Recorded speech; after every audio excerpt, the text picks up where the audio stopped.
Bicara soal marketing selalu ada kaitan dengan kreativitas. Orang Indonesia itu kreatif. Orangnya serba bisa.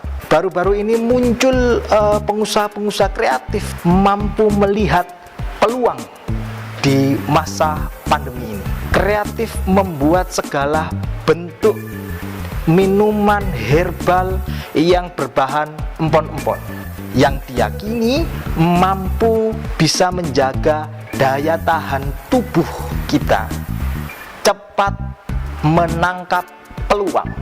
Dan itu syaratnya memang kalau mau jadi pengusaha marketing. Istilahnya adalah speed execution. Jadi cepat dalam mengambil keputusan. Bahkan saking kreatifnya sampai yang namanya daun keres itu bisa diformulasi menjadi sebuah produk.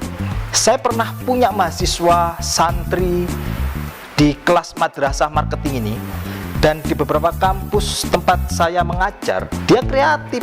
Bayangkan seorang mahasiswa santri mampu memformulasikan daun keres menjadi sebuah produk. Ini kan kreatif. Jadi keripik berbahan dari daun keres. Nah, ini menarik, unik. Lalu dijual dan laris memang untuk pertama kalinya. Tetapi apa yang terjadi? Setelah itu wassalam. Kenapa? Karena kemudian dia harus berpikir untuk menciptakan, kemudian menyiapkan tempat, meracik, merumuskan, sampai kemudian dia harus membuat jaringan distribusi sendiri. Ini tidak mudah memang, pekerjaan yang amat rumit. Singkat cerita, dia kemudian dari kreativitas yang diciptakan itu tidak bisa dilanjutkan dan tidak berjalan. Artinya bahwa tidak semua kreativitas yang dimunculkan itu bisa marketable. Ada yang hanya bisa kreatif saja, tetapi tidak bisa menjual hasil dari kreativitasnya itu. Lalu ada yang kreatif, tetapi dia tidak membuat produksi sendiri. Nah, apa yang ingin saya sampaikan?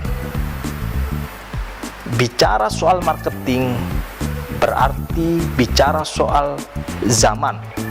Zaman sekarang sudah berbeda dengan zaman dulu. Tentu bicara soal marketing hari ini, ada marketing itu yang berpikirnya adalah marketing besar, dan ada berpikir marketing yang kecil. Kalau kita memulai usaha hari ini, namanya usaha kecil-kecilan kan?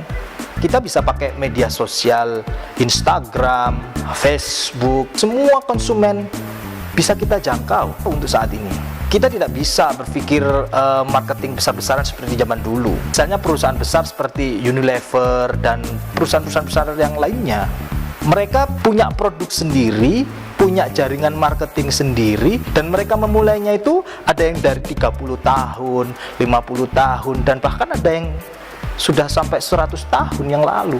Ketika itu pasarnya memang waktu sangat kecil. Nah, bagi saya marketing di zaman sekarang ini, kalau mau berpikir marketing, berpikirlah marketing yang spesialis. Kalau mau jadi marketing ya marketing saja.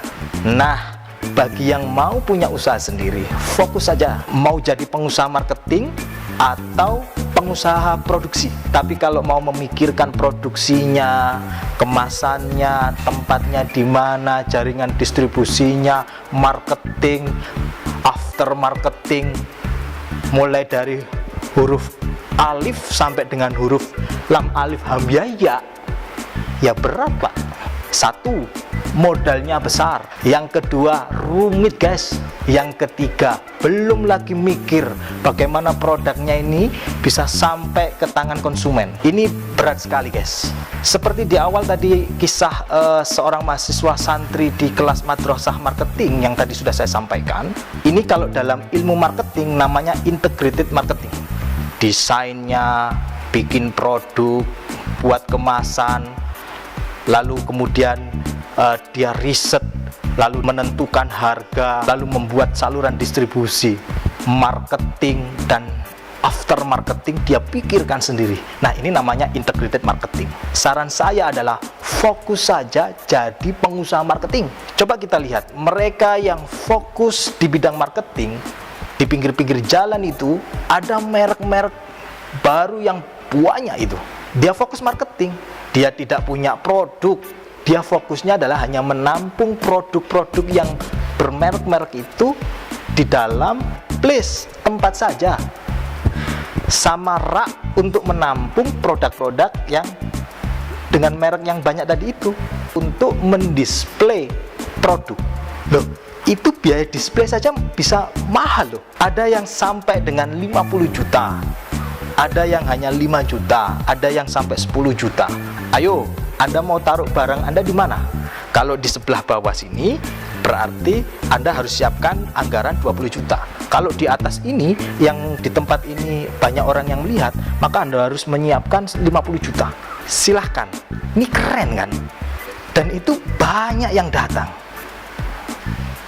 Pak, tolong dong, jamu saya ditaruh di sebelahnya kasir. Gitu, keren sekali. Fokus. Kembali lagi, kreativitas orang Indonesia. Semua bisa dijual.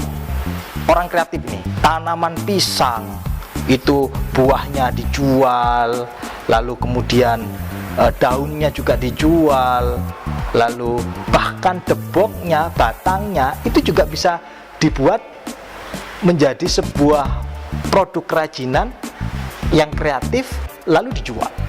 Kalau pisangnya diambil lalu digoreng, diletakkan di depan rumah lalu dijual, ini namanya usaha kecil-kecilan. Nah, kalau mau besar, seperti tadi yang sudah saya sampaikan, harus fokus.